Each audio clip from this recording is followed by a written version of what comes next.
बिल्कुल वैसा ही डेवलपमेंट होगा जैसे कि एनसीआर, यानी कि जो आपने दिल्ली में देखा होगा एनसीआर को किस तरह से डेवलप किया गया है, बिल्कुल वैसे ही स्टेट कैपिटल रीजन को डेवलप किया जा रहा है। इसके लिए छत्तीसगढ़ सरकार का ये ड्रीम प्रोजेक्ट है, स्पेशली वित्त मंत्री ओपी चौधरी का ये ड्रीम प्रोजेक्ट है।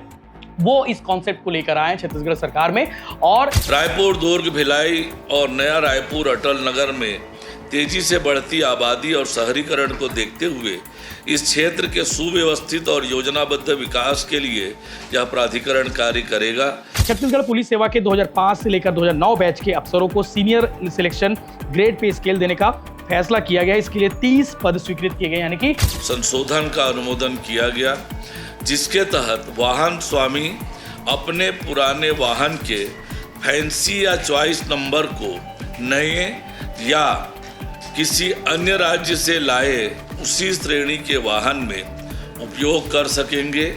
इसके लिए 30,000 शिक्षक भर्ती का क्या होने वाला है, इसको लेकर युवा लगातार सवाल पूछ रहे हैं। इसके साथ साथ बहुत सारी सरकारी भर्ती अटकी हुई है, चाहे आरआई, पटवारी, इसके साथ साथ वन विभाग के भर्ती हो, वो सभी भर्ती भी अटकी हुई है, उसका भी इंतजार है। नमस्कार, जय जोहार, जय छत्तीसगढ़। मैं यशवंत साहू, आप देखना शुरू कर चुके हैं भिलाई टाइम्स। और रायपुर, नया रायपुर, दुर्ग, भिलाई, राजनांदगांव, इन लोगों के लिए बहुत शानदार खबर है, बहुत बेहतरीन खबर है।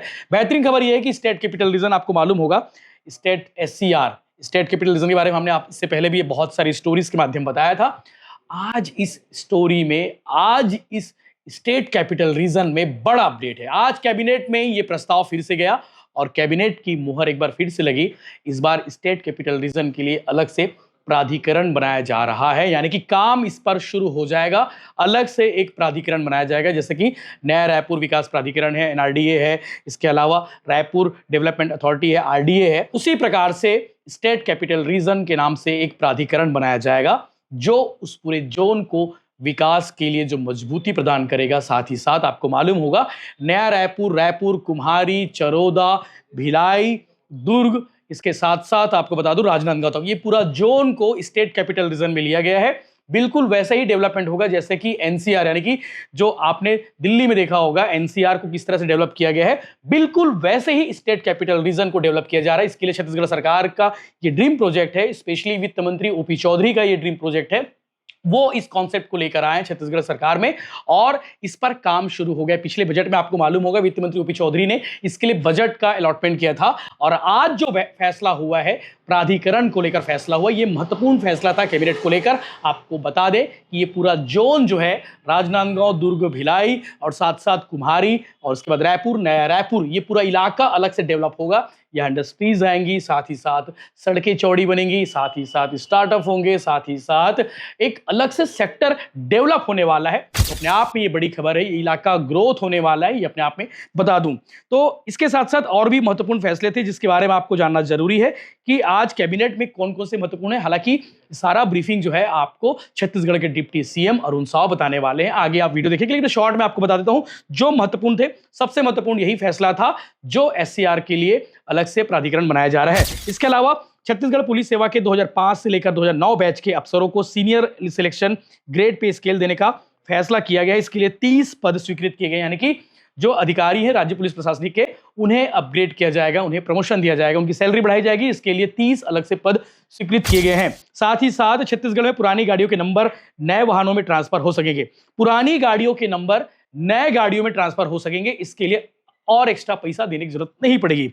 ये अच्छी सुविधा है। कई लोग रहते हैं ना कि भैया मुझे उस नंबर से प्यार है, लेकिन गाड़ी का सब कुछ खत्म हो चुका है, परमिट खत्म हो चुका है, उसका डेट खत्म हो चुका है, तो उस नंबर को भी आप अपनी नई गाड़ी में रख सकेंगे। ये भी आज कैबिनेट पे फैसला हुआ है। इस पर भी अरुण साव जी ने बहुत अच्छे से समझाया है, वो भी आप सुनेंगे। इसके अलावा छात्र स्टार्टअप और नवाचार नीति को मंजूरी मिली है। 100 संस्थानों में 50,000 छात्रों तक पहुंच बनाना होगा और 150 स्टार्टअप को सपोर्ट मिलेगा। छत्तीसगढ़ में आपको मालूम होगा कि स्टार्टअप को लेकर बहुत काम किया जा रहा है। स्टार्टअप बढ़ाना है, स्टार्टअप को ग्रोथ करना है, इस पर फैसला हो रहा है। साथ ही साथ आपको ये बता ही दिया मैंने स्टेट कैपिटल रीजन के बारे में, तो डिटेल में आप आगे डिप्टी सीएम अरुण साव जी से सुनिएगा। लेकिन कई ऐसे मुद्दे थे जो कैबिनेट में आने थे, उस पर अभी भी चर्चा और मंजूरी का इंतजार है कि 33,000 शिक्षक भर्ती का क्या होने वाला है, इसको लेकर युवा लगातार सवाल पूछ रहे हैं।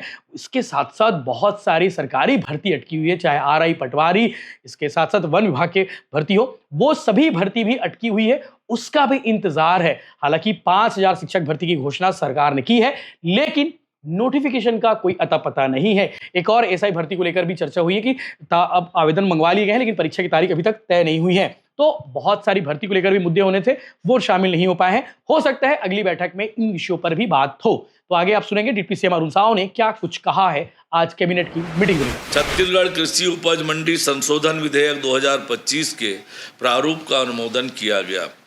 मंत्रिपरिषद द्वारा राष्ट्रीय राजधानी क्षेत्र की तर्ज पर छत्तीसगढ़ राजधानी क्षेत्र स्टेट कैपिटल रीजन के विकास के लिए संबंधित प्राधिकरण की स्थापना हेतु विधेयक के प्रारूप का अनुमोदन किया गया।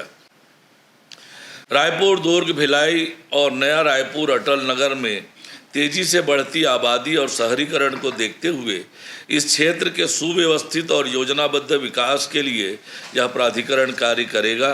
यह प्राधिकरण राजधानी क्षेत्र के लिए योजना बनाना, निवेश को बढ़ावा देना, विभिन्न सरकारी और निजी संगठनों के बीच समन्वय तथा शहर के विस्तार को सही ढंग से नियंत्रित करने का काम करेगा। 2031 तक इस क्षेत्र में लगभग 50 लोग रहने की संभावना है, इसलिए भूमि का प्रभावी उपयोग और पर्यावरण की रक्षा करते हुए शहरी विकास सुनिश्चित करना जरूरी है। इस तरह राजधानी क्षेत्र विकास प्राधिकरण छत्तीसगढ़ के शहरी क्षेत्रों को बेहतर, सतत और सुव्यवस्थित बनाने में मदद करेगा। छत्तीसगढ़ माल और सेवा कर संशोधन विधेयक 2025 के प्रारूप का अनुमोदन किया गया। इससे अंतर्राज्यीय लेन देन में इनपुट सेवा वितरक के नियम और अधिक प्रभावी और केंद्र सरकार के वित्त अधिनियम 2025 के संशोधन के अनुरूप यह होगा। मंत्रिपरिषद द्वारा राज्य के छोटे और मध्यम व्यापारियों को प्रोत्साहित करने तथा न्यायालयों में लंबित कर संबंधी मामलों को शीघ्र निपटाने के लिए एक महत्वपूर्ण निर्णय लेते हुए छत्तीसगढ़ बकाया कर, ब्याज एवं सस्ती के निपटान संशोधन विधेयक 2025 के प्रारूप का अनुमोदन किया गया है। मंत्रिपरिषद द्वारा भू राजस्व संहिता संशोधन विधेयक 2025 के प्रारूप का अनुमोदन किया गया। इससे नक्शा बंटवारे और अभिलोगों के अद्यतनीकरण में सहूलियत होगी, अवैध प्लाटिंग पर रोक लगेगी, जियो रेफरेंस मैप्स से भविष्य में कानूनी विवाद कम होंगे, नामांतरण की प्रक्रिया आसान होगी, भूमि धारक की मृत्यु पर संयुक्त खाता धारकों और वारिसों को नामांतरण में सहूलियत होगी, भवन या भूखंड का हस्तांतरण भूमि के अनुपात में हो सकेगा, औद्योगिक नीति, आवास योजना और नगरीय विकास की प्रक्रियाएं सरल होगी। मंत्रिपरिषद द्वारा छत्तीसगढ़ कुशाभाऊ ठाकरे पत्रकारिता एवं जनसंचार विश्वविद्यालय अधिनियम 2004 में संशोधन के विधेयक के प्रारूप का अनुमोदन किया गया। मुख्यमंत्री माननीय विष्णुदेव साय जी की अध्यक्षता में संपन्न हुई है। कई महत्वपूर्ण निर्णय आज की बैठक में लिए गए हैं, जिसमें मंत्रिपरिषद द्वारा राज्य पुलिस सेवा संवर्ग के उचित प्रबंधन हेतु अहरकारी सेवा अवधि पूर्ण कर चुके वर्ष 2005, 6, 2007, 2008, 2009 बैच के अधिकारियों को वरिष्ठ प्रवर श्रेणी वेतनमान प्रदान किए जाने हेतु 30 सांख्यात्तर पद निर्मित कर वरिष्ठ प्रवर श्रेणी वेतनमान प्रदान करने का निर्णय लिया गया। मंत्रिपरिषद द्वारा एक और अति महत्वपूर्ण निर्णय लेते हुए जनजाति समूहों एवं वंचित वर्गों के गरीब, युवा, महिला एवं तृतीय लिंग के लोगों के संस्थागत विकास के लिए महत्वपूर्ण निर्णय लेते हुए छत्तीसगढ़ शासन एवं pan IIT alumni reach for India foundation के मध्य एक गैर लाभकारी संयुक्त उद्यम कंपनी के गठन को मंजूरी प्रदान की गई है। इस ज्वाइंट वेंचर कंपनी के माध्यम से अनुसूचित जाति एवं अन्य वंचित समुदायों के गरीब युवाओं, महिलाओं एवं तृतीय लिंग के लोगों को संस्थागत व्यावसायिक शिक्षा, कौशल विकास एवं ग्रामीण उद्यमिता के माध्यम से सशक्त और विकसित किया जाएगा।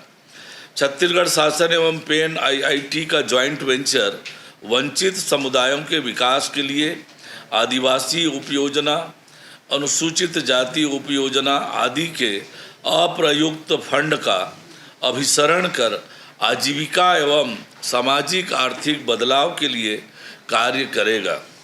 कौशल विकास कार्यक्रमों के प्रशिक्षकों के प्रशिक्षण का कार्य पैन आईआईटी द्वारा किया जाएगा। प्रशिक्षित युवाओं को अंतर्राष्ट्रीय बाजार में रोजगार के अवसर उपलब्ध कराने हेतु कौशल के साथ फॉरेन लैंग्वेज सिखाने का भी कार्य किया जाएगा।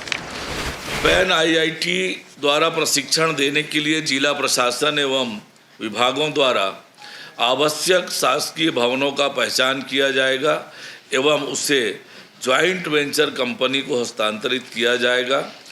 पेन आईआईटी के पूर्व छात्रों द्वारा बनाई गई सोसाइटी है जो राज्य सरकारों के साथ गैर लाभकारी संयुक्त उपक्रम बनाकर राष्ट्र निर्माण मिशन, व्यावसायिक आजीविका शिक्षा व्यवस्था एवं ग्रामीण उद्यमिता के माध्यम से वंचित समुदायों के आय में सुधार लाने का कार्य करती है। मंत्रिपरिषद द्वारा पुराने वाहनों से होने वाली सड़क दुर्घटनाओं की रोकथाम तथा वायु प्रदूषण को नियंत्रण करने के लिए छत्तीसगढ़ मोटर यान कराधान अधिनियम 1991 में संशोधन विधेयक के प्रारूप का अनुमोदन किया गया। मंत्रिपरिषद द्वारा छत्तीसगढ़ मोटर यान नियम 1994 के नियम 55 में संशोधन का अनुमोदन किया गया, जिसके तहत वाहन स्वामी अपने पुराने वाहन के फैंसी या चॉइस नंबर को नए या किसी अन्य राज्य से लाए उसी श्रेणी के वाहन में उपयोग कर सकेंगे। इसके लिए आवश्यक शुल्क का भुगतान करना होगा। यदि पुराना नंबर सामान्य नंबर था तो छत्तीसगढ़ मोटर यान नियम 1994 के नियम 55(2) के अनुसार आवश्यक शुल्क भरने के बाद इसका उपयोग संभव होगा। यह सुविधा केवल नए वाहन के पंजीयन या अन्य राज्य से अनापत्ति प्रमाण पत्र लेकर आए वाहनों पर ही लागू होगी। पहले से राज्य में पंजीकृत वाहनों पर नहीं।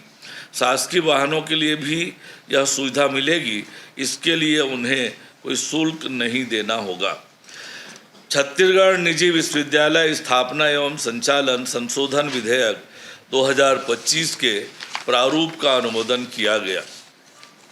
मंत्रिपरिषद ने राज्य के युवाओं को स्टार्टअप और नवाचार के जरिए सशक्त बनाने के लिए छात्र स्टार्टअप और नवाचार नीति लागू करने का एक महत्वपूर्ण निर्णय लिया है।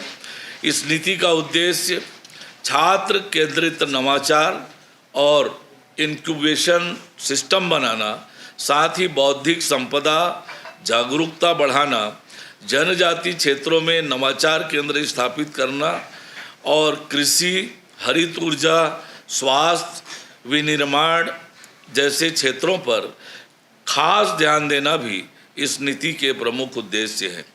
इस नीति का लक्ष्य है राज्य के 100 तकनीकी संस्थानों के 50,000 छात्रों तक पहुंच बनाना, 500 प्रोटोटाइप्स का समर्थन करना, 500 बौद्धिक संपदा अधिकार फाइल करना और 150 स्टार्टअप्स को इनक्यूबेट करना। इससे युवाओं में को नई सोच और तकनीक विकसित करने में मदद मिलेगी।